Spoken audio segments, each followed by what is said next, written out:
আসসালামু আলাইকুম রহমতুল্লাহি ওয়াবারাকাতুহু ইন্নাল হামদুলিল্লাহ ওয়াসসালাতু ওয়াসসালামু আলা মুহাম্মাদিনিল মুস্তাফা ওয়া আলা আলিহি ওয়া আসহাবিহিল মুজতাবা আম্মা বা'দ।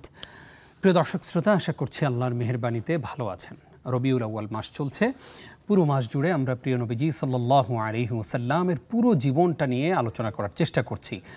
আমরা চেষ্টা করছি রসুল করিম সাল্লাল্লাহু আলাইহি ওয়াসাল্লামের আগমনের পূর্ববর্তী সময় থেকে ওফাত পর্যন্ত এবং এরপরে পৃথিবীর অবস্থা, এই পুরো বিষয়গুলো আপনাদের সামনে সুন্দরভাবে উপস্থাপন করতে, যেন আপনারা পুরো একটি প্যাকেজ একটি মাসে উপহার পেয়ে যান। আজকে তারই ধারাবাহিকতায় আমরা বিষয় রেখেছি ঐতিহাসিক উহুদ যুদ্ধের প্রেক্ষাপট। প্রিয় দর্শক, আপনাদেরকে আন্তরিক প্রীতি ও মোবারকবাদ জানিয়ে শুরু করছি আপনাদের প্রিয় আয়োজন নেক্সাস টেলিভিশনের প্রাত্যহিক নিবেদন, সরাসরি প্রশ্নোত্তরমূলক অনুষ্ঠান ইসলামী জীবন বিধান।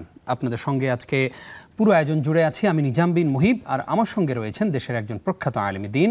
চলুন আজকের আমন্ত্রিত অতিথির সঙ্গে আপনাদেরকে পরিচয় করিয়ে দিচ্ছি। আজকে আমাদের আমন্ত্রণ গ্রহণ করে আমাদের স্টুডিওতে এসেছেন বাংলাদেশের খ্যাতিমান স্কলার, জননন্দিত মিডিয়া ব্যক্তিত্ব, আর নূর জামে মসজিদ টঙ্গী গাজীপুরের সম্মানিত খতিব ফদিলাতুল শেখ আলী হাসান তৈয়ব। আসসালামু আলাইকুম রহমতুল্লাহ। ওয়ালাইকুম আসসালাম রহমতুল্লাহি ওয়া বারাকাতুহু। উস্তাদ কেমন আছেন? আলহামদুলিল্লাহ, তাবারাকার রহমান। আপনি কেমন আছেন? আল্লাহু ইবারিক ফিক। আলহামদুলিল্লাহ, আমরা ভালো আছি। আপনাকে নেক্সাস টেলিভিশনের এই জীবন ঘনিষ্ঠ আয়োজনে স্বাগত জানাচ্ছি। শুকরিয়া। বারাকাল্লাহ ফিক। প্রিয় দর্শক, আজকে অবশ্যই গুরুত্বপূর্ণ আলোচনা আমরা উপহার পাবো। আমরা আপনাদের প্রশ্ন প্রত্যাশা করছি। স্ক্রিনে প্রদর্শিত নম্বরে আমাদেরকে ফোনে প্রশ্ন জানাতে পারেন। নেক্সাস টেলিভিশন ইসলামিক এই ফেসবুক পেজে আপনারা কমেন্টে প্রশ্ন করতে পারেন। তবে আমরা আসলে প্রতিদিন ফোনে এত প্রশ্ন পাই যে আমরা ফেসবুকে সবগুলো প্রশ্নের জবাব দিতে পারি না। সেই জন্য কেউ মনে কষ্ট রাখবেন না, আমরা আমাদের সাধ্যমতো চেষ্টা করে যাব ইনশাআল্লাহ। আশা করছি পুরো আয়োজন জুড়ে আমাদের সঙ্গেই থাকবেন। শেখ, একদম কোনো ভূমিকা ছাড়াই আমরা আপনার কাছ থেকে আলোচনা শুনবো আজকে ঐতিহাসিক উহুদ যুদ্ধের প্রেক্ষাপট নিয়ে। জি, ধন্যবাদ। নাহমাদুহু ওয়া নুসাল্লি আলা রাসূলিহিল কারীম। রবিউল আউয়াল মাসের চমৎকার একটি আয়োজন নেক্সাস টেলিভিশনের। প্রতিদিন আমি দর্শক হিসেবেও আমি শুনি এবং দেখি যে এক এক দিন নবী সাল্লাল্লাহু আলাইহি ওয়াসাল্লামের জীবন ঘনিষ্ঠ এক একটি বিষয় আলোচনায় আসছে। আমরা আশা করছি দর্শকরা অনেক উপকৃত হবেন। আজকে যে বিষয়টি উহুদ যুদ্ধ, আমরা জানি রাসূল সাল্লাল্লাহু আলাইহি ওয়াসাল্লামের একমাত্র যুদ্ধ, যেই যুদ্ধে মুসলমানরা দৃশ্যত এবং ফলত মুসলমানরা বিজয়ের পরেও পরাজয় মুসলমানদেরকে ছুঁয়ে গেছে। এবং এই যুদ্ধে রাসূল সাল্লাল্লাহু আলাইহি ওয়াসাল্লামের দাঁত মোবারক শহীদ হয়েছে। এবং এই যুদ্ধে রাসূল সাল্লাল্লাহু আলাইহি ওয়াসাল্লামের প্রিয়তম চাচা সাইয়্যিদুশ শুহাদা, শহীদদের ইমাম জান্নাতে হামজা রাদিয়াল্লাহু তাআলা আনহু শহীদ হয়েছেন। এই যুদ্ধের প্রেক্ষাপটটা কী ছিল? এই যুদ্ধ মূলত ছিল বদর যুদ্ধ, যেটা হয়েছিল ইসলামের প্রথম যুদ্ধ, যেখানে কোরাইশরা বিপুলভাবে একদম শোচনীয় পরাজয় বরণ করেছিল। তাদের 70 জন লিডার মারা পড়েছিল এবং 70 জন লিডারকে বন্দী করা হয়েছিল। এই পরাজয়ের গ্লানি তাদেরকে বয়ে বেড়াচ্ছিল এবং তারা তো খুব অহংকারী এবং জাত্যগর্ভী, মানে বলা যায় যে গোষ্ঠীপ্রীতি এবং গোষ্ঠী গর্ব, এটা তাদের মধ্যে প্রচণ্ড ছিল। তারা, বিশেষ করে আবু সুফিয়ান তাদের লিডার, বলছিলেন যে আমরা এর প্রতিশোধ না নিয়ে ছাড়ব না।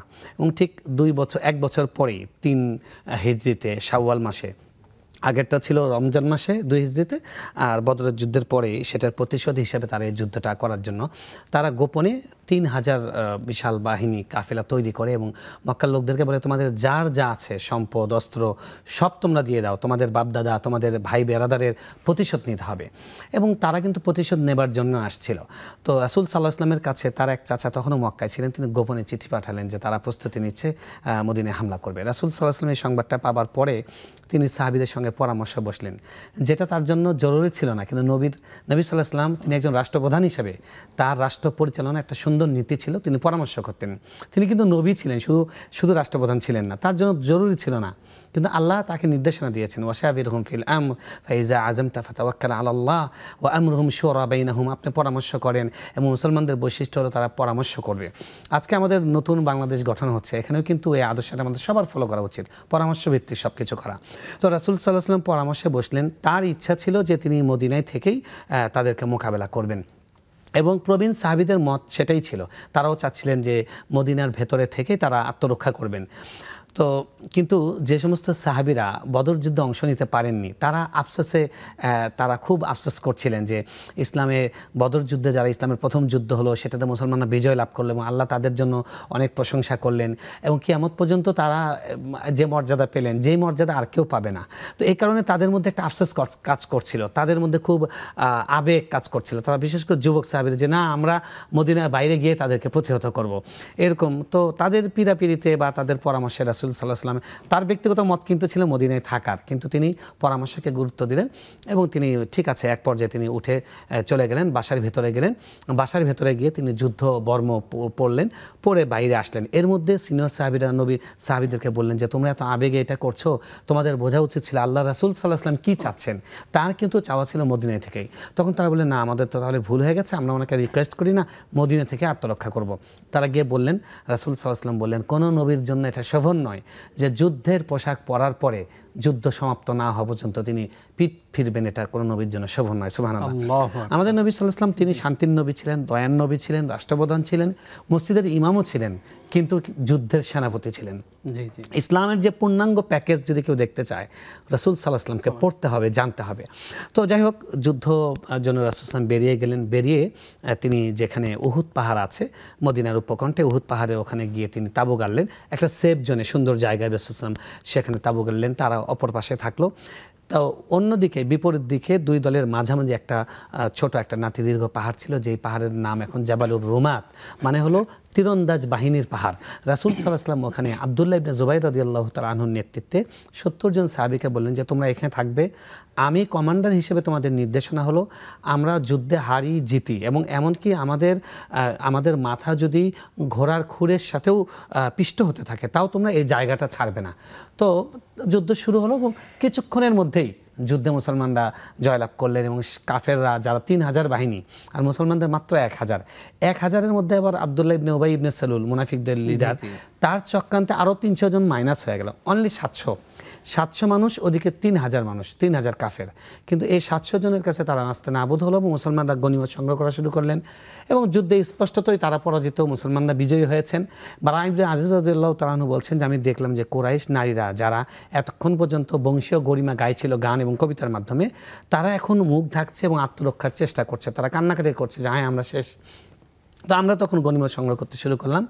এদিকে ওই বাহিনী যারা পাহাড়ের ওখানে ছিলেন তাদের মধ্যে মতবিরোধ হলো। তাদের একদল বললেন, বেশিরভাগ বললেন যে নবী সাল্লাল্লাহু আলাইহি ওয়াসাল্লাম তো ওটা বলেছেন যুদ্ধ আসলে জয় নিশ্চিত হওয়ার জন্য, তো জয় তো হয়ে গেছে আমরা সরতেই পারি।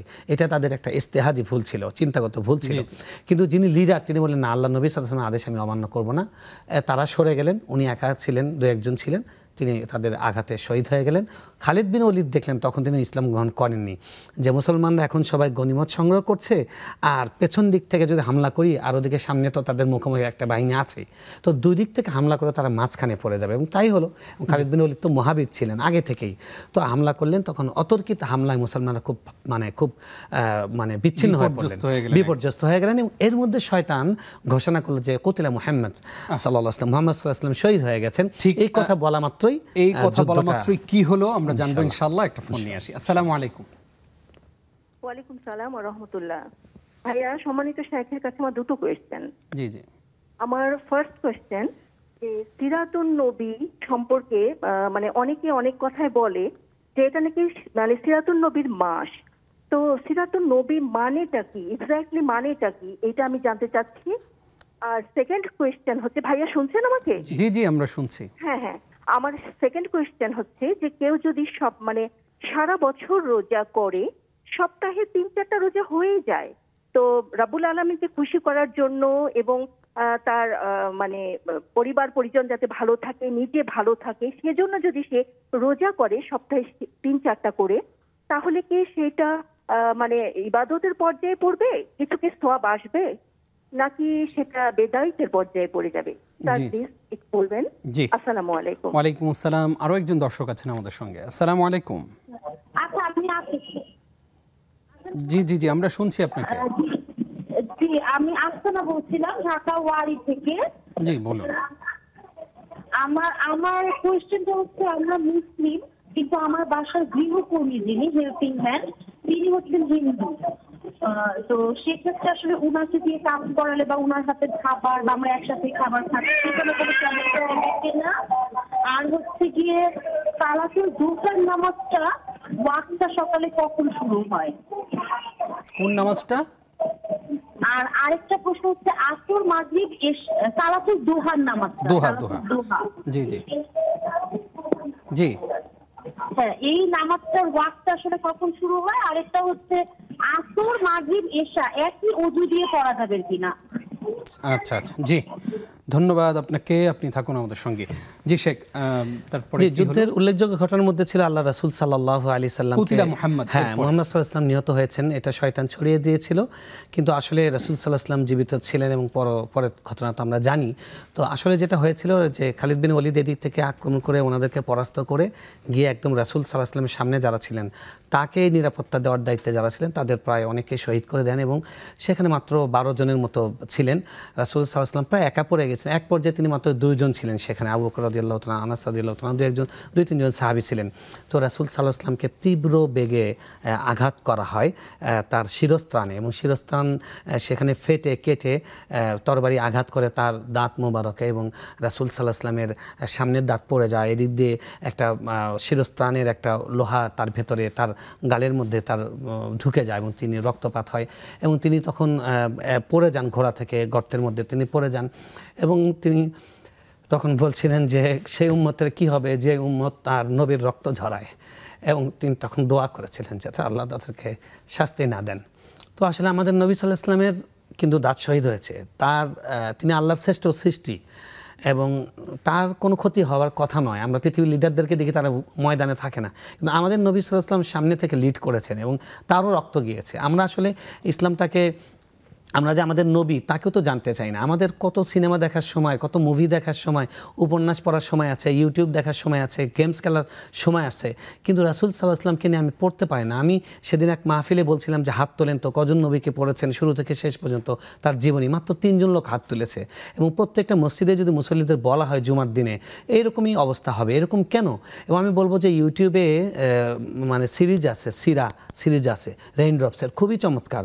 আপনারা যারা পড়তে অলসতা বোধ করেন আপনারা শোনেন আর নবীকে জানেন, এই ইতিহাসগুলো পড়লে আসলে করে যেটা ফেটে যায় যে কত কষ্ট করে ইসলাম আমাদের কাছে এসছে। এবং কবি বলেছেন কর দিয়া জঙ্গে উহুদ মে মুস্তাফা দন্দা শহীদ এ শরিয়াত ইয়ে তরিকত হামকো মিলনে কে লিয়ে। মুহাম্মদ সাল্লাল্লাহু আলাইহি ওয়াসাল্লাম দাঁত শহীদ করেছেন উহুদে, এই শরীয়তটা যেন আমাদের কাছে পৌঁছে। আজকে আমরা যে মুসলিম হিসেবে পবিত্র খাবার খাচ্ছি, একটা পবিত্র ধর্ম পেয়েছি, অবিকৃত ধর্ম, এবং যেই ধর্মকে সাথে নিয়ে যদি কেউ মৃত্যু বরণ করতে পারে যতই ভুল করুক আল্লাহ তাকে একদিন জান্নাত দেবেনই। এই যে সম্মানটা আমরা পেয়েছি এটা কিন্তু আমার নবীর রক্তের কারণে, রক্তের কুরবানির কারণে। সুতরাং আমরা যেন এটা আমাদের জীবনে ধারণ করি এবং তাকে আমাদেরকে ওন করি এবং আমরা সবচেয়ে বেশি তাকে ভালোবাসি। আর তিনি এই যুদ্ধের আগে একটা স্বপ্ন দেখেছিলেন, এই কথাটা বলে আমি টপিকটা শেষ করব। তিনি স্বপ্নে দেখেছিলেন যে তার একটা গরু জবাই করা হচ্ছে এবং তার যে তরবারি আছে সেটা একটু ভোঁতা হয়ে গেছে আর তার শিরস্ত্রাণটা সেটা ঠিক আছে। তো সাহাবা একরামদের সামনে বললেন যে আমি একটা স্বপ্ন দেখেছি। সাহাবা একরাম বললেন এটা স্বপ্ন কি, এই স্বপ্নের ব্যাখ্যা কি? বলার পরে তখন তিনি বললেন যে গরু জবাই করা হয়েছে, এটার ব্যাখ্যা হলো যে আমার কিছু সাহাবী শহীদ হবে, আর তার তরবারি মুবারক সেটার যে ধার কমে গেছে, সেটা ভোঁতা হয়ে গেছে, সেটার ব্যাখ্যা উনি বলেছেন যে আমার পরিবারের একজন কেউ শহীদ হবে। এটা হামজা রাদিয়াল্লাহু তাআলা আনহু ছিলেন। এবং আর ওই তার বর্ম যেটা, শিরস্থান যেটা, সেটা নিরাপদ থাকবে। এটার দ্বারা বোঝানো হয়েছে মক্কা, মদিনা শহরকে আল্লাহ নিরাপদ রাখবেন। এবং মদিনা তাই হয়েছে, মদিনা নিরাপদ থেকেছে। কিন্তু এই উহুদ যুদ্ধের প্রান্তরে মুসলমানদের রক্ত ঝরেছে এবং সেই উহুদ পাহাড় সম্পর্কে বলেছে হ্যাঁ জাবালুন ইউহিব্বুনা ওয়া নুহিব্বু, এটাই সেই পাহাড় যে পাহাড় আমাদেরকে ভালোবাসে, আমরাও তাকে ভালোবাসি। আমরা যখন হজ উমরায় যাই আমরা মদিনায় গেলে সেই পাহাড়ের কাছে আমরা যাব, ওখানে শহীদদের কবর আছে, সেটা দেখে আমরা ফিল করব যে ওনাদের এই কুরবানির মাধ্যমে আমরা ইসলাম পেয়েছি, সারা পৃথিবীতে ছড়িয়ে পড়েছে। আল্লাহু আকবার, কি চমৎকার আসলে আলোচনা আমরা উপভোগ করছি। প্রিয় দর্শক, শেখার অনেক কিছুই আছে, আমরা অনেক কিছুই জানি না। আসুন আমরা এই ধরনের প্রোগ্রামগুলো বেশি বেশি দেখব এবং শেখার উদ্দেশ্যে, জানার উদ্দেশ্যে, পাশাপাশি আমাদের পরিবারের ছোট ছোট সদস্যদেরকে নিয়েও আমরা এই ধরনের প্রোগ্রাম উপভোগ করব। এই মুহূর্তে আমাদের সঙ্গে আরো একজন দর্শক আছেন। আসসালামু আলাইকুম। ওয়ালাইকুম সালাম ও রহমতুল্লাহ বরকাতুহু। হুজুর, আমি সুনামগঞ্জ ধরমপাশা থেকে ইনুস বলছিলাম। জি জি হুজুর, আমার এক ভাই রেগুলার 8 রাকাত তাহাজ্জুদে নামাজ পড়েন। জি এখন তাহাজ্জুদে এই ফজরের ওয়াক্ত শুরু হয় 4:35-এ আর জামাত হয় 5:20-এ। এই দীর্ঘ সময় উনি অপেক্ষা না করে যদি ঘুমাইয়া যান, ফজরের ওয়াক্ত শুরু হওয়ার পরপরই উনি ফজর নামাজ পড়ে ফেলে। এটা কি উনি ঠিক করছেন না ভুল করছেন? আচ্ছা আর 2 নম্বর প্রশ্ন হচ্ছে হুজুর, যে আমরা তো যে জোহর এবং আসরের সালাতে হুজুর এই সূরা কেরাত নীরবে পড়েন, এই ক্ষেত্রে কি মুক্তাদিরা কি সূরা কেরাত পড়তে হবে? আর 3 নম্বর প্রশ্ন হচ্ছে হুজুর, 4 রাকাত সালাতে ফরজ সালাতে আমি শেষ রাকাতে যায় পাইলাম, পরে 3 রাকাত আমি কিভাবে পড়বো? পরে কোন 2 রাকাতে আমি সূরা মিলাবো? আচ্ছা আচ্ছা, ধন্যবাদ আপনাকে গুরুত্বপূর্ণ 3টি প্রশ্ন করবার জন্য। আমাদের সঙ্গেই থাকুন। প্রিয় দর্শক, আপনারা দেখছেন নেক্সাস টেলিভিশনের নিয়মিত আয়োজন ইসলামী জীবন বিধান। সময় হলো ছোট্ট একটি বিরতির, আশা করছি সঙ্গেই থাকবেন।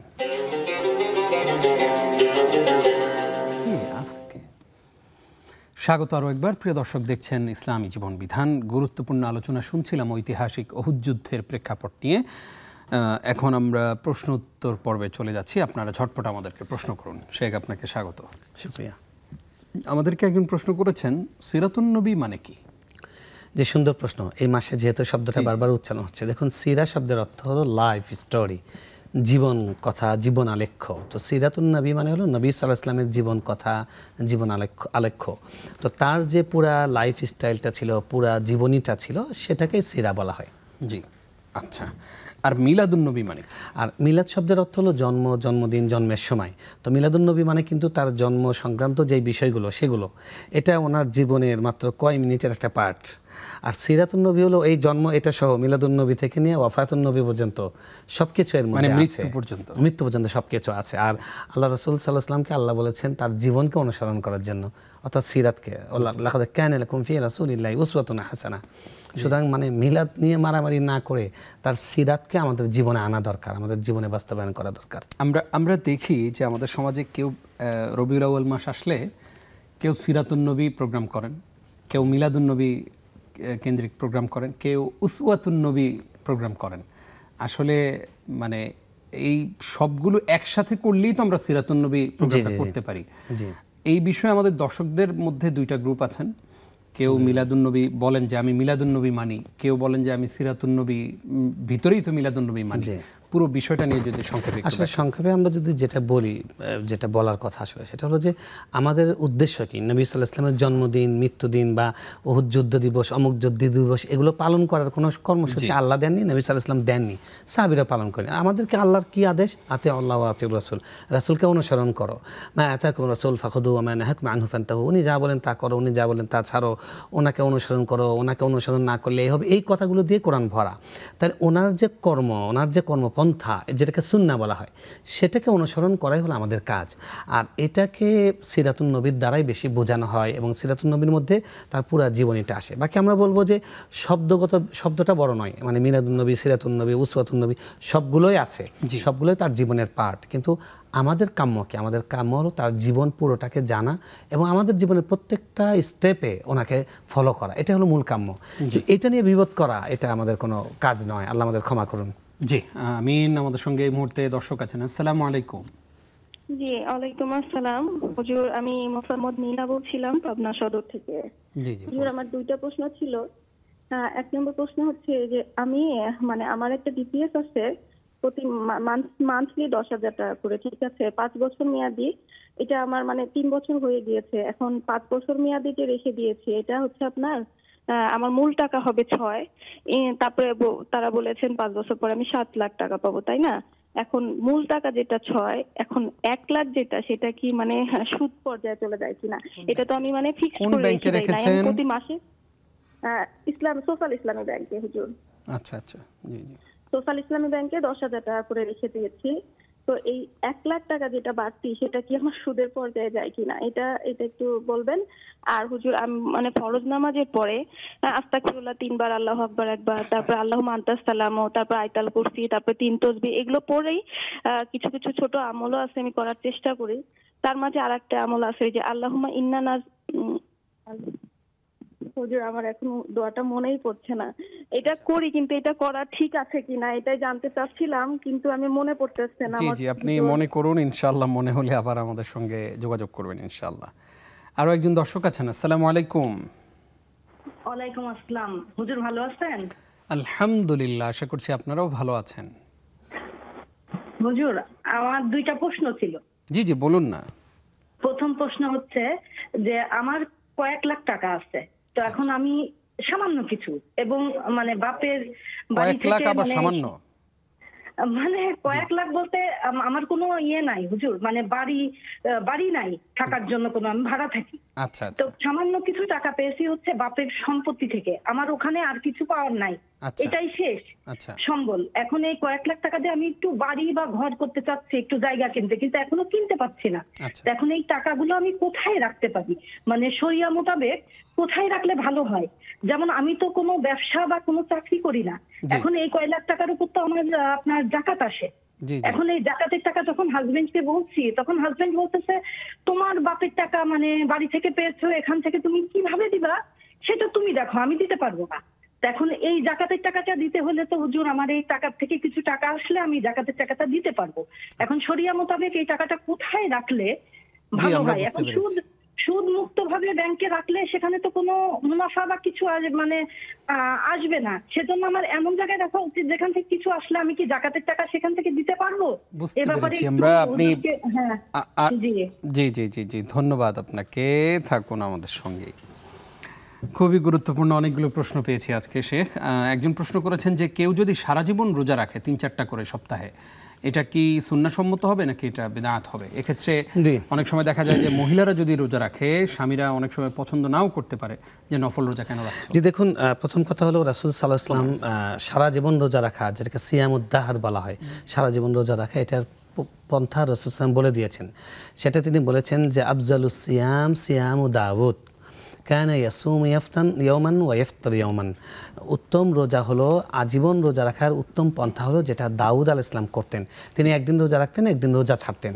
তো সেই হিসেবে আপনি সুন্নাহ মনে করে ধরুন সপ্তাহে 7 দিন হতে 3 দিন 4 দিন রোজা রাখেন, এটা যদি করেন তাহলে আপনি সিয়ামুদ্দাহার অর্থাৎ আজীবন রোজা রাখা বা সারা বছর রোজা রাখা, সেই সওয়াবটা আপনি পাবেন। এটা হলো জেনারেল কথা। আচ্ছা। বাকি কেউ যদি বিবাহিত হন, নারী গৃহিণী বিবাহিত নারী যদি হন, তাহলে তার জন্য নফল রোজার ক্ষেত্রে এক্সট্রা একটা বিধান আছে। সেটা হলো তিনি নফল রোজা রাখতে হলে স্বামীর সঙ্গে তিনি একটু ডিসকাস করে নেবেন যে আমি আজকে রোজা রাখতে চাচ্ছি বা আমি এরকম রোজা রাখবো।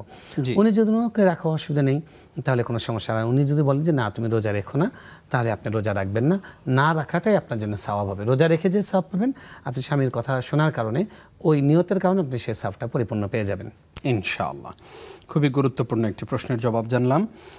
একজন প্রশ্ন করেছেন, ওনারা তো মুসলিম সবাই, কিন্তু ওনাদের যে কাজের লোক উনি হিন্দু, তো ওনার হাতের রান্না এবং ওনার হাতে কাজ করানো এগুলো কি জায়েজ আছে? দেখুন, এই ধরনের প্রশ্ন প্রায়ই আসে। আমি একটা কথা বলবো, একজন দায়িত্বশীল মুসলিম হিসাবে, একজন বাংলাদেশের নাগরিক হিসেবে অনুরোধের সুরে, সেটা মাসালা নয়, সেটা হলো যে আপনি আমাদের সমাজে ভালো মানুষ আছে, মন্দ মানুষ আছে, অনেক মানুষ ঘুষ খায়, অনেক মানুষ সুদ খায়, অনেক মানুষ অন্যের সম্পদ হরণ করে, তারাও কিন্তু হারাম খায়, তাদের সাথে ওঠা বসা হচ্ছে, সব কিছু হচ্ছে।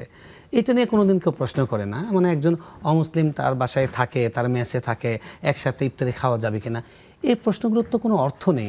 আমরা মনে রাখবেন, মানুষ হিসেবে আল্লাহর কাছে মানুষ হিসেবে সবাই সমান। যেমন একজন মুসলমান প্রতিবেশীর সঙ্গে আপনার উত্তম আচরণ করা ফরজ, ওয়াজিব, ঠিক একইভাবে একজন অমুসলিম প্রতিবেশীর সঙ্গে মানে উত্তম আচরণ করা ওয়াজিব।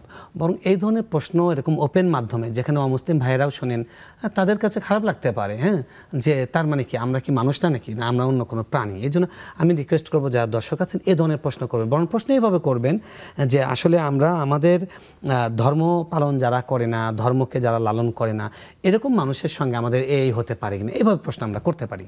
কিংবা বলতে পারি অমুসলিম জেনারেল করে, কিন্তু একটা কোনো নির্দিষ্ট ধর্ম বললে এটা তারা আহত হতে পারে। এটা আমাদের শেখা উচিত। রাসূল সাল্লাল্লাহু আলাইহি ওয়াসাল্লাম এই শিষ্টাচারগুলো আমাদেরকে শিক্ষা দিয়েছেন। তো যাই হোক, কথা হলো যে মুসলমান ছাড়াও অন্যান্য মানুষ, প্রত্যেকটা মানুষের ঝুঁটা পবিত্র, তাদের অবশিষ্ট খাবারই আপনি খেতে পারবেন।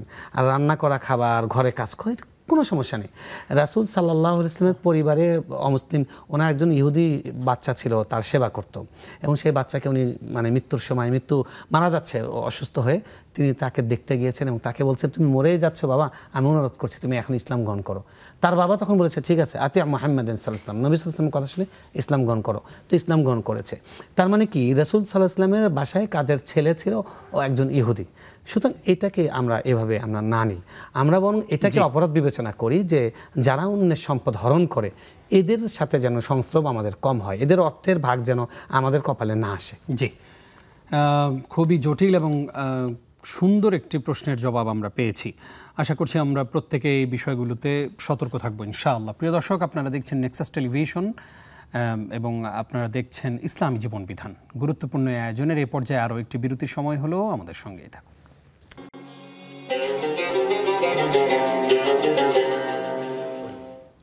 স্বাগত আরও একবার প্রিয় দর্শক, দেখছেন ইসলাম জীবন বিধান। প্রশ্নোত্তরমূলক এই আয়োজনে আপনি আমাদের সঙ্গে সম্পৃক্ত হবেন সেই প্রত্যাশা করছি। অনেকগুলো প্রশ্ন আমাদের হাতে, আমরা ঝটপট উত্তর দেওয়ার চেষ্টা করছি। আশা করছি প্রতিটা প্রশ্নের উত্তরই খুব গুরুত্ব সহকারে শুনবেন ইনশাআল্লাহ। শেখ, আপনাকে আরও একবার স্বাগত জানিয়ে আমরা শুরু করছি। সালাতুদ দুহা কখন পড়তে হয়? দেখুন, সালাতুদ দুহা কখন পড়তে হয় এবং এই নামটা নিয়ে হাদিসে নানান রকমের শব্দ আছে। তো আমরা যেটা বলবো, সব হাদিসের সারমর্ম যেটা, যে সূর্য উঠে যাবার, যখন ভালো করে উঠে যায় তারপরে, অর্থাৎ সূর্য উদয় হওয়ার প্রায় ধরুন আপনি আধা ঘন্টা পর থেকে যে সময়টা জাওয়ালের আগ পর্যন্ত, এই সময়টাই যে নামাজটা পড়া হয়। আমাদের দেশে যেটা ইশরাক পড়েন, এটাকেও অনেকে সালাতুদ দুহাই বলেছেন। তো ইশরাকও যদি ধরেন, ইশরাকেরও কিছুক্ষণ পরে সূর্য মানে ঢলে যাওয়ার আগ পর্যন্ত যে সময়টা, এর মাঝখানে যে নামাজটা পড়া হয় এটাকে সালাতুদ দুহা। অনেক ফজিলতপূর্ণ। রাসূল সাল্লাল্লাহু আলাইহি ওয়াসাল্লাম বলেছেন যে প্রত্যেকটা শরীরের জোড়ার জন্য সাদকা দেওয়া উচিত। সাহাবীরা বলেন এতগুলো সাদকা কীভাবে দিব? উনি বলছেন যে 2 রাকাত দুহা যদি কেউ পড়ে সেটা তার জন্য যথেষ্ট হবে। সুবহানাল্লাহ, সুবহানাল্লাহ। ইসলাম আসলে কতই না সুন্দর এবং কত না উপকারী আমাদের জন্য। আল্লাহু আকবার। আমরা জানি না অনেক কিছুই। শেখ, আসর, মাগরিব, এশা এক ওযুতে পড়তে পারবো কিনা? কোনো সমস্যা নেই। আপনার ওযু যদি থাকে পড়তে কোনো সমস্যা নেই। বাকি মনে রাখবেন, চাপাচাপি করে ওযু রাখার দরকার নেই। অনেকে কোনো দিক থেকে সাশ্রয় করতে পারেন না, ওযুটা সাশ্রয় করেন। তো এরকম যেন না করে। দেখুন, বিশেষ করে শীতকাল আসছে, শীতকাল আসলে শয়তান আমাদেরকে ওয়াসওয়াসা দেয় যে, এবং শীতকালে এই প্রশ্নটাই বেশি আসে এবং এটা খুব সাবধান। রাসূল সাল্লাল্লাহু আলাইহি ওয়াসাল্লাম যদি কারো প্রাকৃতিক প্রয়োজন হয় এটা আটকে রাখতে নিষেধ করেছেন এবং এটা অস্বাস্থ্যকর। সেই জন্য আপনি স্বাভাবিকভাবে যদি ওযু থাকে কোনো সমস্যা নেই। জি, 5 ওয়াক্ত বললেও সমস্যা নেই। জি জি, আশা করছি আমাদের দর্শক বুঝতে পেরেছেন বিষয়টি। আরও একজন দর্শক আছেন। আসসালামু আলাইকুম। আসসালামু আলাইকুম। ওয়ালাইকুম আসসালাম। জি, আমি নারায়ণগঞ্জ থেকে হাবিবা বলছি। জি, আমার 2টা প্রশ্ন। জি। আমার 1 নম্বর প্রশ্ন হলো, বন্যার্থদের জন্য আমাকে আমার খালা বিদেশ থেকে টাকা পাঠিয়েছিল, কিন্তু আমার টাকাটা দিতে দেরি হয়েছে। আমি টিএসসি তে গিয়েছিলাম, অলরেডি তখন বন্ধ হয়ে গেছে।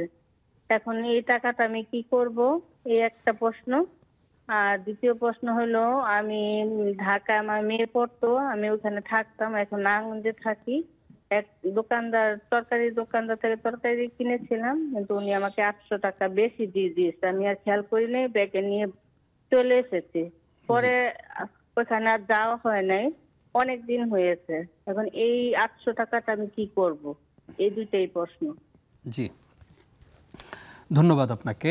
আমাদের সঙ্গেই থাকুন। শেখ, একজন প্রশ্ন করেছেন, এক ভাই 8 রাকাত তাহাজ্জুদ পড়েন প্রতিদিন। যখনই ফজরের ওয়াক্ত হয়ে যান তখনই তিনি ফজর পড়ে শুয়ে যান, মসজিদে নামাজ দেরি। বুঝতে পেরেছি। এক্ষেত্রে উনি কি ঠিক করছেন কিনা?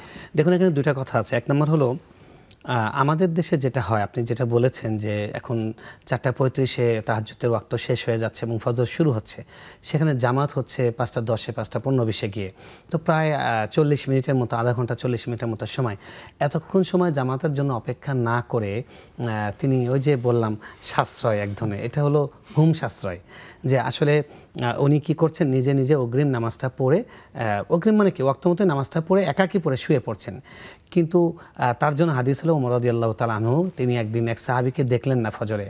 তো তো তিনি বাজারে গেলেন, বাজারে গিয়ে তার পরিবারের সদস্যের সঙ্গে দেখালো। তিনি জিজ্ঞেস করলেন যে কি হলো, আমি তাকে ফজরে দেখলাম। তো বললেন যে উনি তো তাহাজ্জুদ পড়েছেন সারা রাত, তো শেষ সাথে গিয়ে একটু ঘুম চোখে লেগে এসছে এবং উনি ঘুমিয়ে গিয়েছেন। তো উনি বললেন যে দেখো, জামাতের সাথে ফজর পড়া আমার কাছে সারা রাত নফল নামাজ পড়ার থেকে উত্তম। তো আপনার সারা রাতের যে নফল নামাজ, এটা হলো নফল, না পড়লে গুনাহ নাই, জীবনে একবার না পড়লে গুনাহ নাই। কিন্তু জামাতের সাথে ফজর পড়া একটা ওয়াজিব, ওয়াজিব ছুটে গেলে সেটা কবিরা গুনাহ। তো এই জন্য আমরা বলবো যে আপনি জামাতের সঙ্গে পড়ার চেষ্টা করবেন। বাকি এই সময় যদি ঘুমিয়ে যেতে পারেন এবং তিনি উঠবেন, মোবাইলে অ্যালার্ম দিয়েছেন বা ওনাকে কেউ জাগিয়ে দেবে, এটা যদি নিশ্চিত হন তিনি এই সময় একটু বিশ্রাম করে নিতে পারেন। এটা বরং একটা ভুলিয়ে যাওয়া একটা সুন্নাও, জীবনে একবার হলেও করা উচিত আমাদের। রাসূল সাল্লাল্লাহু আলাইহি ওয়াসাল্লাম মাঝে মধ্যে তিনি তাহাজ্জুদ পড়ে ওই আবার ঘুমিয়ে যেতেন। বেলাল রাদিয়াল্লাহু তাআলা আনহু আবার এসে ওনাকে জাগিয়ে দিতেন। তো এটাও মাঝে মধ্যে করতে পারেন, ওই শর্তে যে কেউ আপনাকে জাগিয়ে দেবে বা আপনার কাছে মোবাইল আছে, অ্যালার্ম বাজবে, অ্যালার্ম দিয়ে উঠে যাবেন, সেটা আপনি করতে পারেন। জি জি, আশা করছি আমাদের ভাই বিষয়টি বুঝতে পেরেছেন এবং আপনি আপনার ভাইয়ের কাছে মেসেজটি পৌঁছে দেবেন ইনশাআল্লাহ। আমাদের সঙ্গে এই মুহূর্তে আরও একজন দর্শক আছেন। আসসালামু আলাইকুম। দর্শক নিশ্চয়ই আমাদেরকে শুনতে পাচ্ছেন। ওয়ালাইকুম আসসালাম ওয়া রাহমাতুল্লাহ। হুজুর, আমার 3টা প্রশ্ন, তার ভিতরে 2টা আমার নিজেরই প্রশ্ন, আর একটা অন্যের পক্ষ থেকে আমি প্রশ্নটা করছি। জি জি বলুন।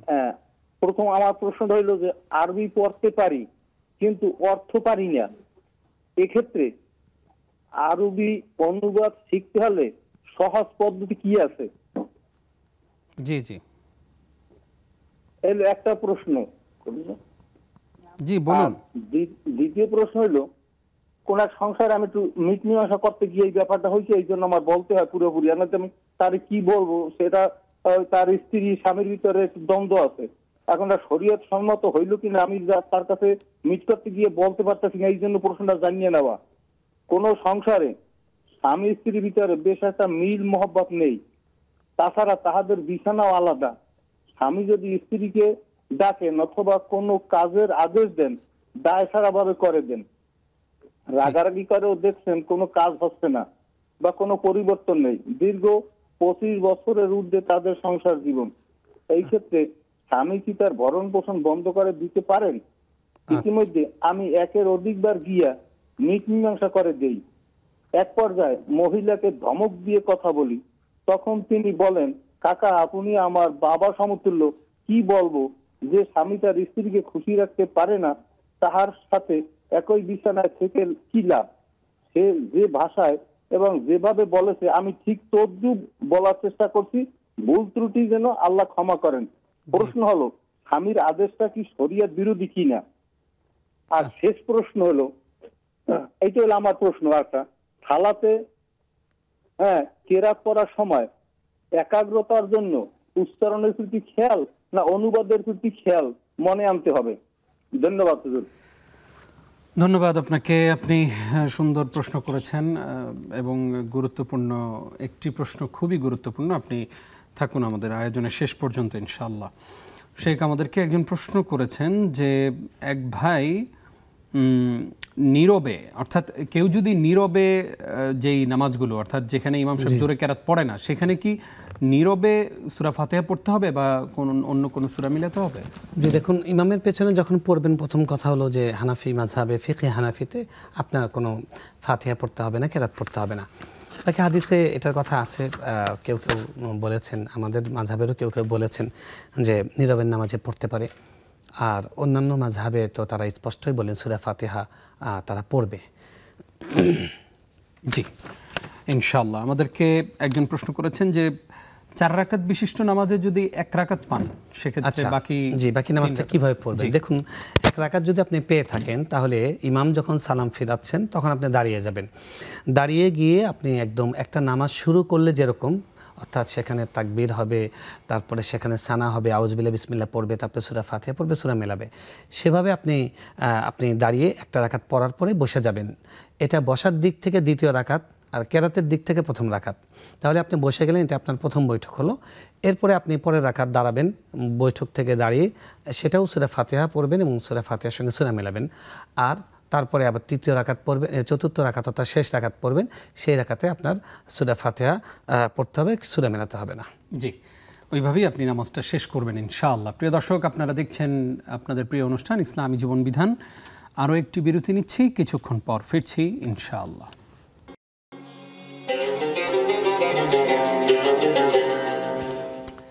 প্রিয় দর্শক, দেখতে দেখতে আমরা অনুষ্ঠানের একেবারে শেষের দিকে চলে এসেছি। কিছু প্রশ্ন আমাদের হাতে আছে, আমরা সেগুলোর জবাব দিব এবং ফেসবুকের কিছু প্রশ্নের জবাব দিচ্ছি। শেখ, আপনাকে আরও একবার স্বাগত। আমাদের হাতে অনেক প্রশ্ন আছে। একজন জানতে চেয়েছেন, উনি এক জায়গায় 10,000 টাকা করে রাখেন সোশ্যাল ইসলামী ব্যাংকে, তো 5 বছর পরে সেটা 6 লাখ হবে, কিন্তু দিবে ওনাকে 7 লাখ। এই বাকি সেটা ম্যাচিউর হওয়ার পরে সেখানকার যে প্রফিট দেবে সেটা নিয়ে মূলত প্রশ্নটা। আসলে দেখুন, প্রথম কথা হলো যে প্রফিট যদি সুদী ব্যাংকের হয়, প্রচলিত ব্যাংকের হয়, তাহলে সেই প্রফিট তো খাওয়া যাবেই না, সেটা সুদ কমপ্লিটলি, সেটা আপনি খেতে পারবেন না, হারাম।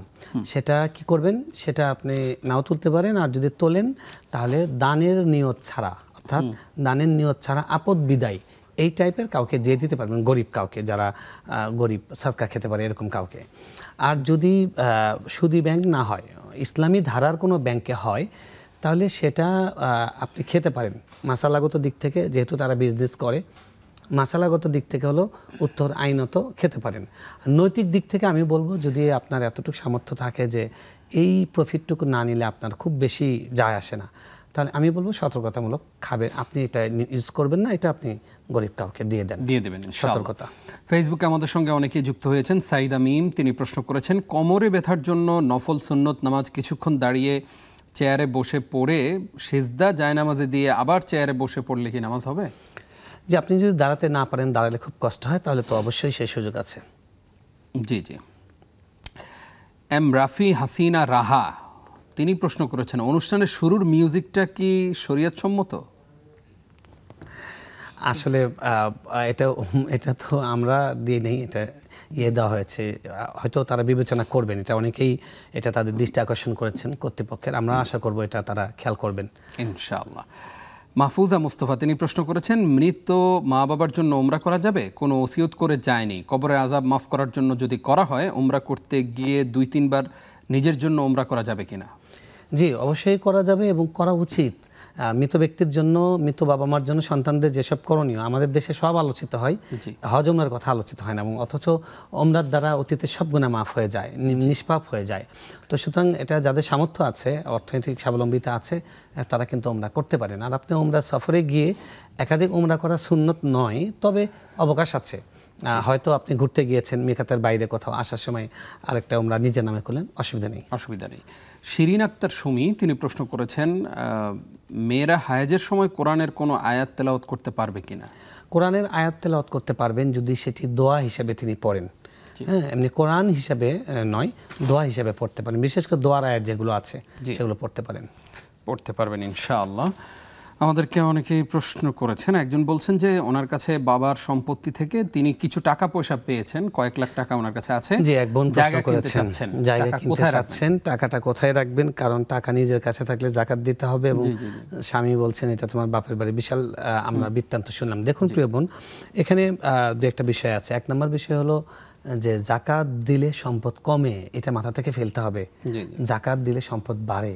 আপনি দেখুন, এই যে আমাদের পুঁজিবাদী অর্থ ব্যবস্থা, এখানে 30% কর দিতে হয়। অনেক সম্পদ আছে এরকম, এমনকি এখন যে 2022 সালে যে আইনটা হয়েছে, বই ছাপা হয়েছে কর বিভাগ থেকে, জাকাত দিলে সেটাও আপনাকে কর দিতে হবে।